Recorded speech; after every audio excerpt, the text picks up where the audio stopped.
आज 10 सितंबर 2025 है। समय है सुबह 11:49। हम संदिग्ध चार्ली किर्क के हत्यारे को यूटा वैली कैंपस की ओर जाते हुए देख सकते हैं। आप देख सकते हैं कि वह लंगड़ाकर चल रहा है क्योंकि उसने अपनी पैंट में एक बोल्ट एक्शन राइफल छुपा रखी है। सुबह 11:52 बजे वह कैंपस पहुंचता है। वह सीढ़ियों से होकर जाता है और छत पर चढ़कर शूटिंग की जगह पर पहुंचता है। वह अपनी जगह पर सेट हो जाता है और साफ निशाने का इंतजार करता है। ठीक 31 मिनट बाद वह एक गोली चलाता है, चार्ली किर्क की गर्दन में मारता है और अपनी भागने की कोशिश शुरू कर देता है। इस वीडियो के लिखे जाने तक अधिकारी उसे अभी तक पकड़ नहीं पाए हैं और उसने ऐसे ही उनसे बचकर निकला। यह 10 सितंबर ओरेम, यूटा है। हम यूटा वैली यूनिवर्सिटी के कैंपस में हैं, जहां 3000 से अधिक युवा बाहर इकट्ठा हुए हैं, जो गर्मियों के आखिरी कुछ गर्म दिनों का आनंद लेना चाहते हैं। एक व्यक्ति चार्ली किर्क के साथ बहस करने के लिए पिछले कुछ वर्षों से किर्क ने अपना नाम बनाया है। उन्होंने देश भर के कैंपसों में आज जैसे कई इवेंट्स किए हैं। इन इवेंट्स की क्लिप्स सोशल मीडिया पर अरबों बार देखी गई हैं, जिससे इन्हें प्रशंसक और आलोचक दोनों मिले। एक महिला क्या है? एक महिला क्या है? ये बेवकूफी भरा सवाल है। आप नहीं बता सकते कि महिला क्या है। ये कोई चाल नहीं है। इसी कारण चार्ली इन आयोजनों में हमेशा निजी सुरक्षा के साथ जाते थे। आप वास्तव में उन्हें ज्यादातर क्लिप्स में देख सकते हैं, लेकिन आज हालात और भी ज्यादा खराब होने वाले थे। यह अमेरिकन कमबैक टूर का पहला कार्यक्रम था जिसे चार्ली ने अगस्त में घोषित किया था। हालांकि यह विवादों से अछूता नहीं था। इस कैंपस में पहले से ही एक याचिका चल रही थी, जिसमें कॉलेज प्रशासन से उन्हें बोलने से रोकने की मांग की जा रही थी। कार्यक्रम दोपहर 12 बजे ठीक शुरू होने वाला था। उनकी अपनी सुरक्षा टीम के अलावा मौके पर 6 वर्दीधारी यूयू पुलिस अधिकारी मौजूद थे। साथ ही कुछ सादी वर्दी में अधिकारी भी भीड़ को संभालने के लिए कार्यक्रम में थे। बाद में रिपोर्टों से पता चलता है कि शूटर रात 11:52 बजे कैंपस में पहुंचा। पुलिस के अनुसार वह कॉलेज की उम्र का लग रहा था और कैंपस में अच्छी तरह घुल मिल गया था। बंदूकधारी सीढ़ियों से होकर छत पर चढ़ा और फायरिंग की जगह पहुंचा। फायरिंग की जगह चार्ली के बैठने की जगह से लगभग 130 मीटर या 420 फीट दूर थी। बताया जा रहा है कि इस सोशल मीडिया क्लिप में शूटिंग से पहले शूटर अपनी जगह पर दिख रहा है। आप रिकॉर्डर को यह कहते हुए सुन सकते हैं, छत पे कोई है। अभी अभी वह वहां से भागा जहां मेरी उंगली है। अंदर भाग गया। यह वही दृश्य था जो शूट करने वाले ने देखा। कुछ सोशल मीडिया क्लिप्स में चार्ली को 12:09 बजे इवेंट में आते दिखाया गया, पास में मौजूद समर्थकों की ओर मर्च फेंकते हुए। दोपहर 12:23 बजे हम चार्ली को अमेरिका में सामूहिक गोलीबारी पर एक दर्शक के साथ बहस करते सुन सकते हैं। यही समय है जब चार्ली माइक उठाकर पूछते हैं, सही है ना? जैसे ही वह माइक रखते हैं, गोली चलती है। यह गोली चार्ली की गर्दन में उनकी कैरोटिड धमनी के पास लगी। हम देखते हैं कि चार्ली पीछे झटके और उनकी गर्दन से खून बहा। जैसे ही शूटर भागना शुरू करता है, पूरे कैंपस में भीड़ में अफरा तफरी मच जाती है। हम इस भागने की घटना पर बस एक पल में वापस आएंगे टेंट के पास। फायरिंग के कुछ सेकंड बाद पहले उत्तरदाता चार्ली को उठाकर एसयूवी की ओर ले जाते हैं। उसे ओरेम के टिम्पानोगास रीजनल हॉस्पिटल ले जाया गया, जो कैंपस से लगभग 5 मिनट की दूरी पर है। करीब उसी वक्त चार्ली अस्पताल पहुंचता है। यूटा वैली कैंपस को भी लॉकडाउन कर दिया गया है और अधिकारी उस सेंटर की छत वाले इलाके को घेरना शुरू कर देते हैं जहां शूटर था। दोपहर 1:45 बजे गोलीबारी के लगभग 1 घंटे 20 मिनट बाद एसोसिएटेड प्रेस रिपोर्ट करता है कि चार्ली अस्पताल में गंभीर हालत में है। फिर दोपहर 2:40 बजे रिपोर्ट के 50 मिनट बाद राष्ट्रपति ट्रंप सार्वजनिक रूप से चार्ली किर्क की मौत की पुष्टि करते हैं। वह अपनी पत्नी और 2 छोटे बच्चों को पीछे छोड़ गए हैं, एक 3 साल की बेटी और 1 साल का बेटा।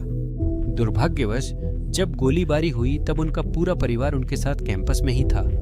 अफरा तफरी के दौरान हम वास्तव में एक सोशल मीडिया क्लिप में देख सकते हैं कि गोली चलने के बाद शूटर छत पर चलता हुआ नजर आ रहा है। जांचकर्ताओं के अनुसार शूटर इमारत के दूसरी तरफ गया वहां से कूद गया और कैंपस से भागकर एक मोहल्ले में चला गया। उसके भागने की घटना कैंपस के एक कैमरे में कैद हो गई थी, जिसे जांचकर्ताओं ने कल रात जारी किया। अगर आप उस क्लिप को देखें तो हम ऊपर समय देख सकते हैं जो 12:23 दोपहर दिखा रहा है। यह गोली चलने के कुछ सेकंड बाद की बात है। हम यह भी देख सकते हैं कि संदिग्ध फायरिंग की स्थिति से उठता है और इमारत के अंत की ओर भागता है। वह जमीन पर झुककर कूदता है। मुझे लगता है कूदते समय उसकी टांग में चोट लगी, पर मैं गलत भी हो सकता हूँ। जांचकर्ताओं ने बताया कि वे जिस जगह से उसने इमारत से छलांग लगाई, वहां से उन्हें एक जूते का निशान, एक हथेली का निशान और एक बांह का निशान मिला।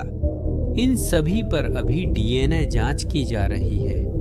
कूदने के बाद हम संदिग्ध को पार्किंग लॉट पार करते हुए देख सकते हैं और फिर वह कैमरे की नज़र से बाहर गायब हो जाता है।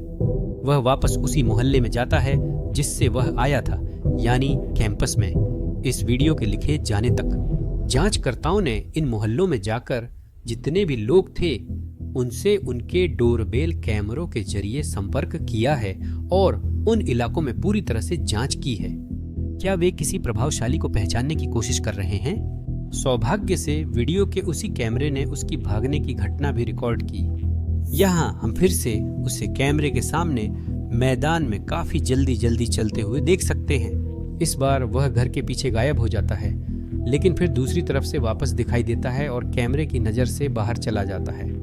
उन्हें एक high power bolt action rifle भी मिली, जिसे किर्क को गोली मारने के लिए इस्तेमाल किया गया हथियार माना जा रहा है। राइफल उस जंगल वाले इलाके में मिली जहां से शूटर भाग गया था। बैलिस्टिक टेस्ट चल रहे हैं। सटीक कंपनी मॉडल और कैलिबर की जानकारी पुलिस ने जारी नहीं की है, लेकिन न्यूयॉर्क पोस्ट की एक रिपोर्ट के अनुसार यह एक calibre Mauser bolt action rifle मानी जा रही है। सेमी ऑटोमेटिक राइफल के विपरीत, जो हर ट्रिगर दबाने पर खुद ब खुद रीलोड हो जाती है, बोल्ट एक्शन राइफल में शूटर को हर फायर के बाद खुद से बोल्ट हैंडल उठाकर पीछे खींचना पड़ता है ताकि खाली खोल बाहर निकले और अगली गोली लोड हो सके। इस राइफल का उपयोग बड़े जानवरों जैसे हिरन, एल्क या लंबी दूरी की टारगेट शूटिंग में होता है। मैं ये बातें इसलिए बता रहा हूँ क्योंकि ऑनलाइन कई लोगों ने ये अटकलें लगाई हैं कि ये किसी प्रशिक्षित हत्यारे या पेशेवर निशानेबाज का काम था। उन्होंने अपनी थ्योरी के पक्ष में गोली की दूरी व सटीकता बताई। फिर वे ये भी बताते हैं कि इस शूटर ने सिर्फ एक ही गोली चलाई, जबकि बटलर पेंसिल्वेनिया में ट्रंप पर गोली चलाने वाले शूटर ने शुरुआत में 3 गोलियां चलाईं, फिर और 5 गोलियां चलाईं। लेकिन इस थ्योरी के समर्थन में ये बहुत कमजोर तर्क हैं।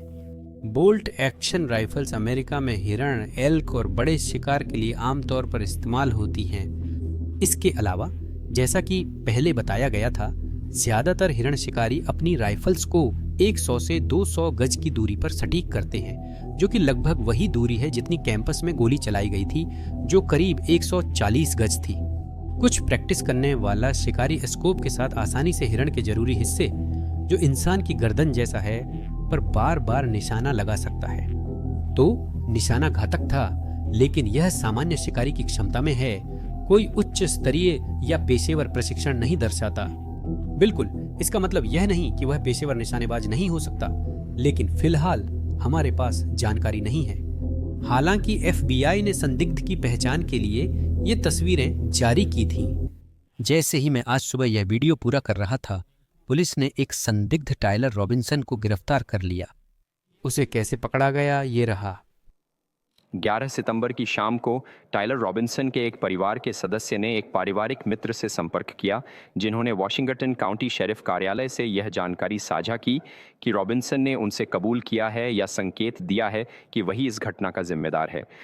यह जानकारी यूटा काउंटी शेरिफ कार्यालय और यूटा वैली यूनिवर्सिटी में घटनास्थल के जांचकर्ताओं को दी गई।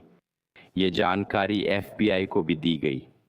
जांचकर्ताओं ने यूवीयू निगरानी से अतिरिक्त वीडियो फुटेज की समीक्षा की और देखा कि रॉबिन्सन लगभग सुबह 8:29 बजे एक ग्रे डॉज चैलेंजर में यूवीयू कैंपस पहुंच रहे हैं। 10 सितंबर को, जिसमें वो वीडियो में मैरून टी शर्ट, हल्की शॉर्ट्स, सफ़ेद लोगों वाली काली टोपी और हल्के रंग के जूते पहने दिखे हैं। जब जांचकर्ताओं ने 12 सितंबर की सुबह वॉशिंगटन काउंटी में रॉबिन्सन से आमने सामने मुलाकात की तो उन्हें वही कपड़े पहने हुए देखा गया जो निगरानी तस्वीरों में दिख रहे थे।